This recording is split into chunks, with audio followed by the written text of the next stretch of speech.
Bien-aimés dans le Seigneur, bonjour. Nous sommes mercredi 9 décembre 2020 et par la grâce de Dieu, votre serviteur est encore là ce matin pour le partage de la parole. Nous sommes dans le Nouveau Testament, dans le livre de Jacques au chapitre 4, le verset 7, qui dit ceci. « Soumettez-vous donc à Dieu et résistez au diable et il fuira loin de vous. » Chers frères et sœurs en Christ, il n'est pas rare dans le monde chrétien de mal interpréter un passage biblique et d'en faire une croyance ou une doctrine. C'est le cas de ce verset que nous venons de lire, dont certains chrétiens se servent pour proclamer « Résistez au diable pour qu'il fuit l'un de vous ». Le problème, c'est que la première partie, notifiant de se soumettre à Dieu, est toujours largement mise sous le boisseau. Or, pour faire trembler l'ennemi, pour faire trembler le diable et pouvoir lui résister, il est nécessaire d'être premièrement et avant tout soumis au Seigneur et à sa parole. Être soumis à Dieu, c'est accepter son autorité dans notre vie et lui obéir sans murmurer.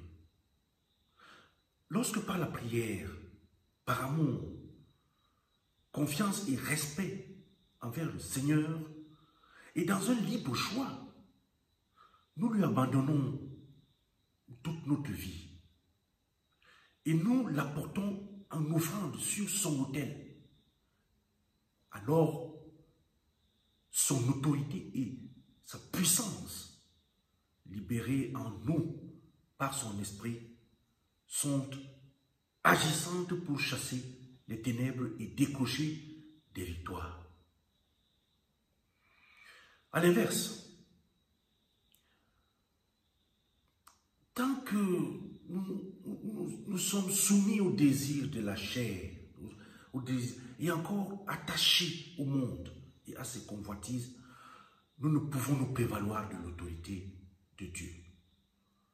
Et en cas d'attaque, nous n'aurons aucune puissance ni aucune légitimité pour contrecarrer les plans du diable et le faire déguerpir, lui et son armée.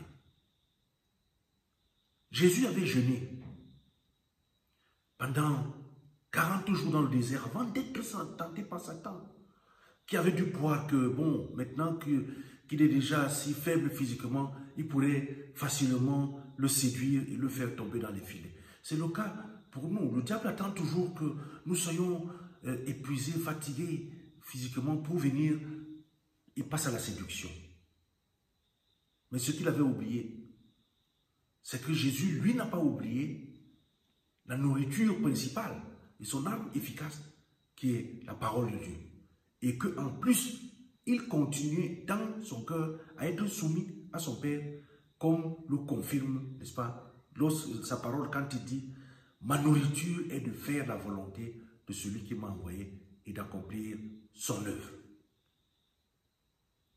Pour nous qui sommes nés de nouveau, nous les chrétiens, soumis et obéissants au Père Céleste, nous pouvons nous opposer au désir de la chair et utiliser la proclamation et la puissance de la parole contre les tentatives de séduction du diable. C'est ainsi que nous résistons aux ténèbres, que nous pouvons les voir. Nous pouvons dresser la parole de Dieu comme un mur entre, n'est-ce pas, ces forces ténébreuses et nous-mêmes. Le thème de notre prière de ce matin est le suivant. Soumets-toi à Dieu, soumets-toi à sa parole. Et devant toi, le diable sera face à un mur.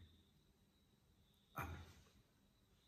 Seigneur notre Dieu, nous te disons merci parce que ce matin, une fois de plus encore, tu es avec nous dans le partage de la parole et dans la communion pour nous rassurer que cette parole que tu nous as donnée, nous pouvons l'adresser comme un mur entre le diable et nous-mêmes.